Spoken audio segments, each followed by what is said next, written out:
We got to. All right. You know what? That works. Okay, that works. You know what? Goodness, you've had your surgery. We're good to go. That Wi-Fi together, baby. I'm back.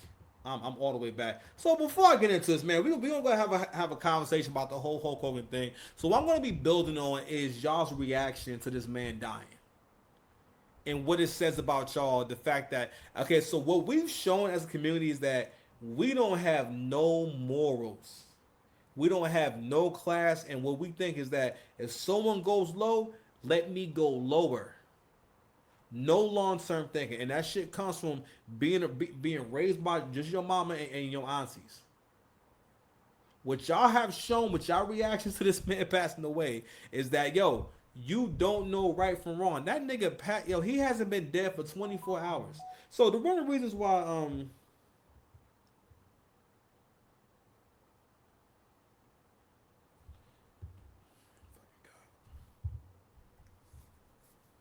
anyway, I'm sorry, y'all. Got distracted by a phone call. Anywho, goodness gracious, I hate when that happens. Anyway, so what I want to get into is threw me off.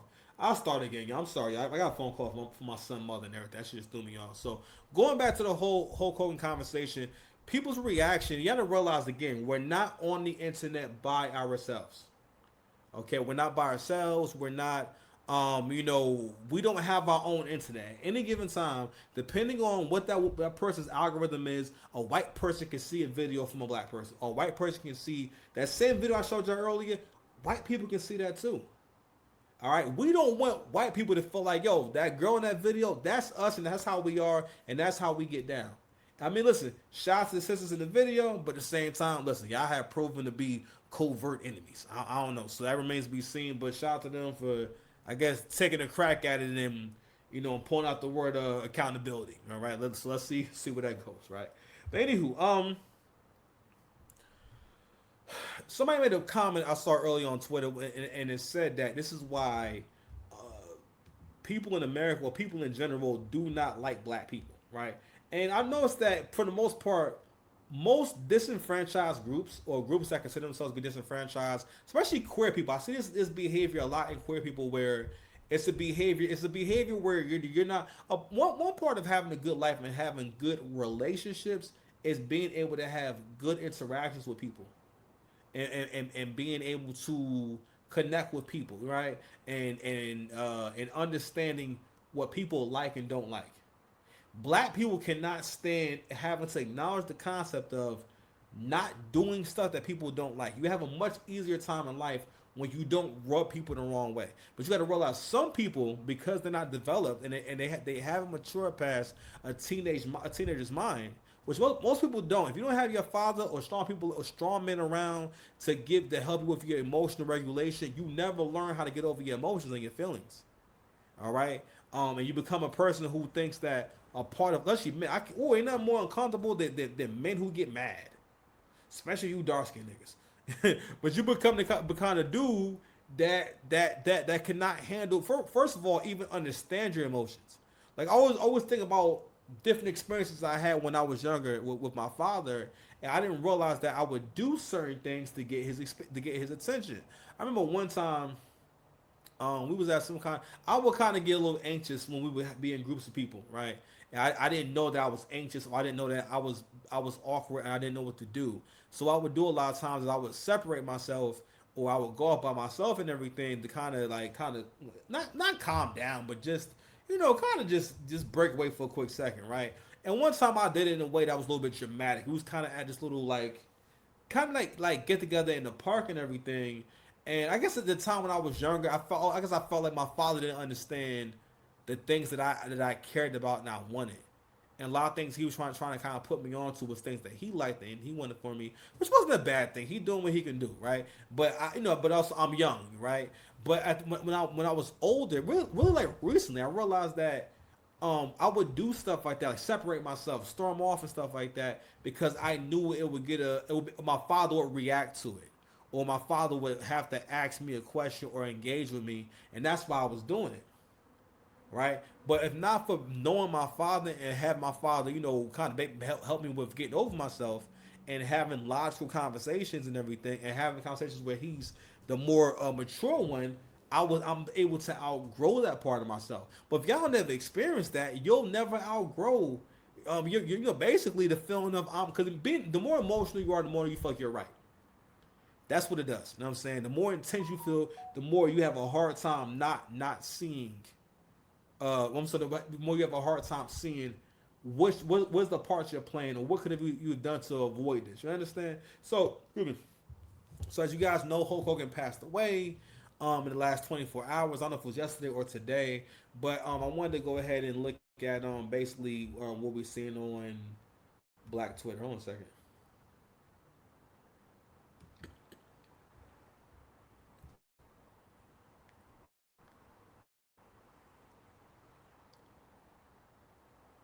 All right, so somebody wrote Hulk Hogan was a racist, and somebody responds, "No one gives a f." Let me see what else we got here, man. I wanted to show the meme that people kept putting up, and it's a meme of a black guy smoking a cigar. Here we go, right there. Hulk Hogan is dead. Black Twitter, and it's a bunch of guys celebrating. It's the dark skinned guy smoking a cigar, and it's meant to be like a whole like celebration. All right. Um, and somebody, it is Andre Williams on Twitter said, "This is why people don't like black people in America." All right, and I'm not gonna spend too much more time on the subject necessarily, but it's just like, yo, black people, yo, y'all gotta be more realistic. Y'all also gotta realize that as long as y'all make everything about being racist, especially you black men, that doesn't do anything. You calling someone racist doesn't matter. That's not what power is. Okay? Because someone being racist, right, or you caring about it is based off the idea of, oh, you don't like black people. So that makes you a bad person. No, no, no. Black people have not made room for the possibility that you do not have a good reputation. All right? White folks make it a point to give y'all distinctions and understandings of the different classes of white people. You've always known that. All right? You hear shit like hillbilly, redneck, hicks, and white trash. All right, and they do use these terms to let you know where that person is coming from. Or someone, if somebody come from the trailer park, they letting you know we come from the trailer park, and it's live in there. Okay, it's crazy in there. That's they ghetto. That's they projects. You understand? Girls say I'm coming from the trailer park. You better watch out. You better watch out. Goodness, you've had your surgery. Where did it to go? Shoot. Are you supposed to keep that? No. Well, Put it back in the water. first of all, shut up. Mind your business. Okay.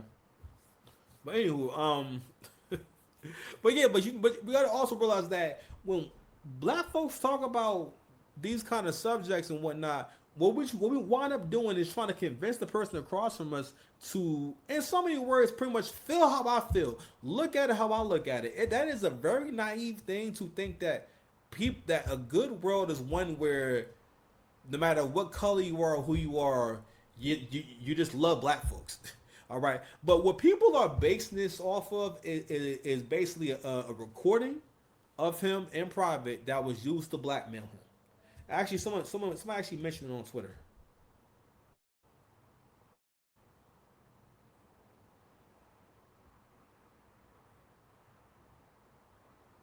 Where is it? Hold on, yeah.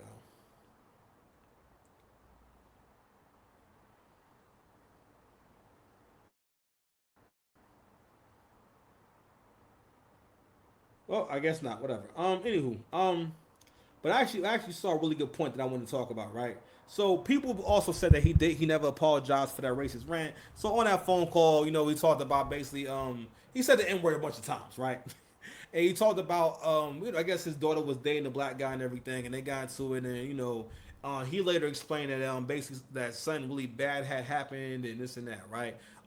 And I have to ask y'all as black people, what like how do you think, like, do y'all not use your imaginations? First of all, that's a private conversation. Don't get me wrong, I don't think that him saying the N word is good or is cool. I'm not really defending that. What bothered me is that, which y'all niggas, especially the men, it's most of the men doing this. The whole act of erasing someone's legacy because of unsavory moments or things or negative things they've done in the past, and saying Every positive thing you under the rules of liberals, under the rules of you new people. Hold on, man. Who are these niggas, man? Who are these niggas? I cried laughing when I You read know what it. I mean? like, we need to stay away from these niggas. Under the rule of you new ninjas, right? Whatever you do, whatever is in your past, if you're a man, you are that forever. Specifically, if you're a man, you're that forever. Okay? So I just have to ask, man, like, yo, at what point do y'all realize that we sound weak? These are broke nigga activities. This doesn't move the needle. It don't help nothing. But most importantly, the man passed away. You can't respect somebody past. That's a tragedy for his family. His kids lost their father. People lost friends, right? Yeah, people lost friends. But actually, I want to read something else real quick. Everybody is somebody. Mick James wrote on Twitter. Everybody is racist. Get over it. Y'all all are antichrist. Jesus told us to forgive, and all you lefties have is holding on to the past and never forgiving anyone. Y'all are so stupid. All right, and actually, I saw something that was pretty interesting earlier. It says political parties use Drake as a symbol for being a PDF file, but he shouldn't sue. What a joke of a country. This is from at the Democrats. And this is the point where Kendrick does the famous say Drake and smile. Yo, I think it's such a fucking loser.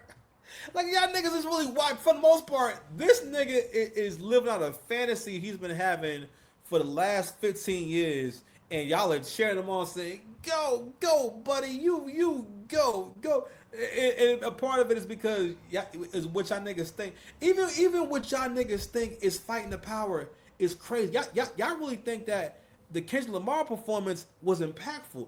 That shit was stupid.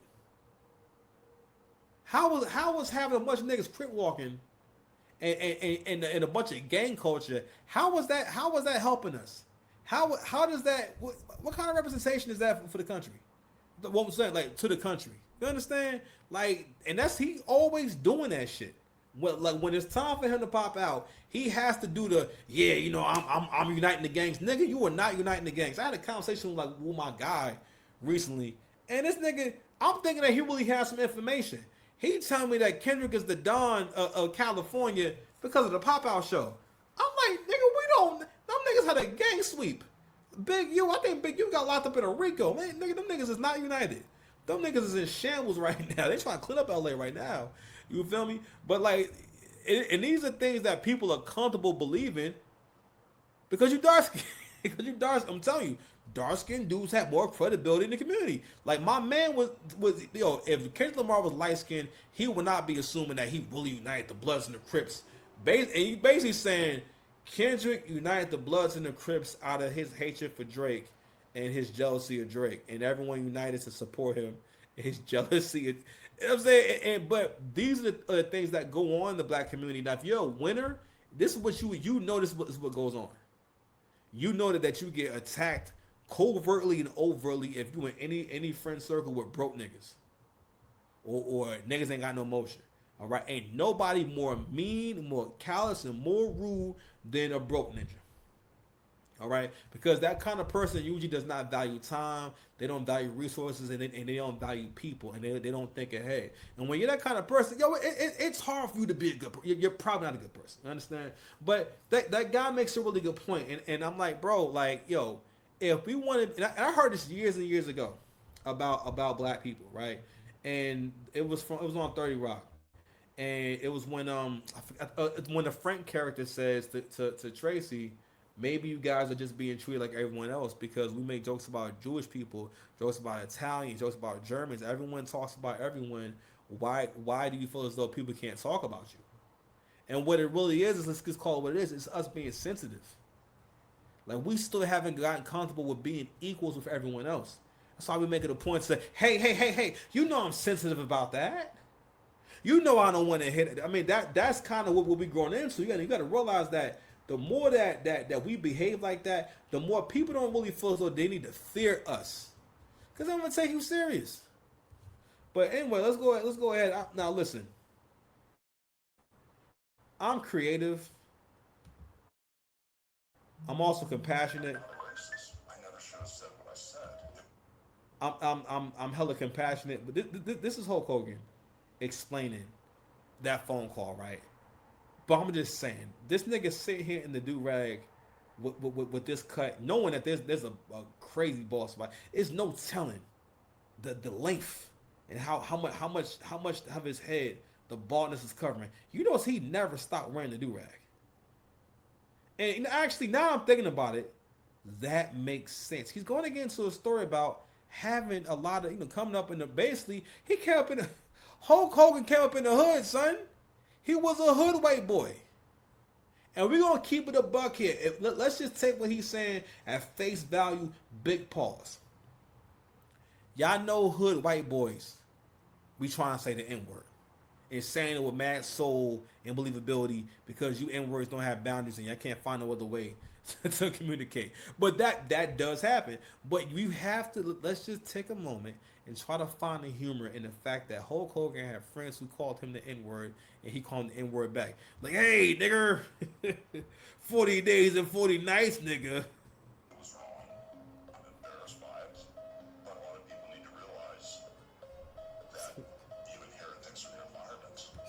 This is his way of saying I'm from the block, my nigga. Word.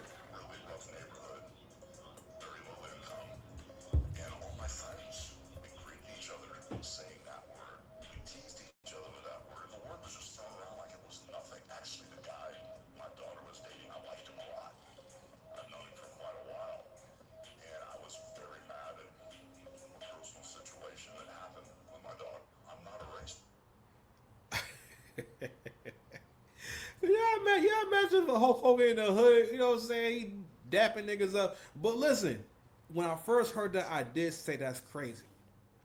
And now I'm looking at it again. I'm looking at it with fresh eyes. And with these fresh eyes, like I just said, this is the reason why he always had an ill do-rag. Hulk Hogan to this day still got the freshest do-rags. Hulk Hogan, whenever he passed away, rest his soul, he probably died with his do-rag on. Let's play another video. All right, there is no one like you. There has never been anyone. My bad, y'all. So this is the video that people were saying Hulk Hogan goes on another racist rant. Let's let it roll real quick. Let's check it out. Another week, another racist comment by the Hulkster. They put a Confederate flag on the video. Come on, dogs. Not the Confederate flag. Come on, big dog. Goodness gracious. You want me to body slam somebody? You want me to body slam Kamala Harris? I said you want me to body slam Kamala Harris? You want me to try to take on Kamala? Is Kamala a chameleon? Is she Indian? Okay, I like it. Who are these niggas? I would get heat for that one, brother. I ain't gonna lie. When you put nigga in place of any time he said brother, that makes way more sense. I'm gonna get heat for that one, nigga. 40 days and 40 nights, nigga. I'm sorry, come on, you gotta have a little sense of humor, bro. Like, real talk. Like, y'all feel like, okay, so if he's pro-Trump, that's another thing, too. The fact that y'all really feel like it's up to y'all to decide, like, what someone's political beliefs should be. Like, yo, leftist people really do have no respect for anyone who thinks differently. You really feel like I need to think just like you, and if I'm not, I'm a bad person. You're fucking weird. I'm sorry, we're just weird. Why does it have to be you? Tell me. I'm here. I'm waiting. I have more drink. Let's open a seltzer. You can. Oh, pause. Hold on. Who's this? Stop and Shop Seltzer. Check it out. You may not know me. You should know me. Instacart says I'm a shelf sleuth. You owe me a check. was watching tables. You was waiting. I have to ask y'all Negroes. Do you honestly tell me? I'm here. I'm here for you. Do you niggas honestly think? Were you guys honestly in fear of Hulk Hogan body slamming Kamala Harris? Pardon. Nigga, take a chill pill. It's a joke. Niggas was acting like he said, "You want me to go burn the house down? I burn the house down. You want me to slaughter the whole family? I slaughter the whole family." Fam, what? Really? And also, again, the dude who did that video, hope you got a good look at him. Your Punani path will shape the man that you will become. His Punani path is being a male feminist, and being this dude with these super progressive thoughts and shit. You know what I mean? And you think that makes you interesting? Because basically, he's the kind of guy that wants to tell a woman whatever she wants to hear. So he figured, all right, well, good way to backdoor my way into some vagina is to try to make her think that we're friends. But that's neither here nor there. All right, but so yeah, I wanted to bring it up because again, and even in that video, fam, I don't believe Kamala Harris is black. People who are black never say that, hey, I am Asian American. They acknowledge both sides. That's not a thing. No one just said, you know what, I am black. You know what, let's go with that. I ain't gonna lie, I thought Kamala Harris was black. Harris is not even her name. That's her husband's name. And I don't get me wrong, Kamala Harris, matter of fact, Kamala is an Indian name. Kamala, it's still Indian. That's an Indian name. You see that shit. It's an Indian name. That's not an American. That's not, you know what I mean? Black people have a really hard time on realizing, yo, we don't know. We really don't know right from wrong. We don't know up from down. And first of all, yeah, and I heard this years ago with Sexy Goddess about how black people, and again, this proves when you like someone, y'all will make them black. You call Bill Clinton the first black president because he smoked some weed and played the saxophone. That's crazy. And not only that, black people liked him for that and wanted to vote for him for that. Like, and like Angry Man brought that point. I was like, yo, that says a whole lot about where our values are at, right? How we see things and what it means when we make statements, even if they're passionate statements. Y'all niggas be passionately wrong, man. But before we go, man, we gonna check out one more thing, man. Let me go to my clips that we got.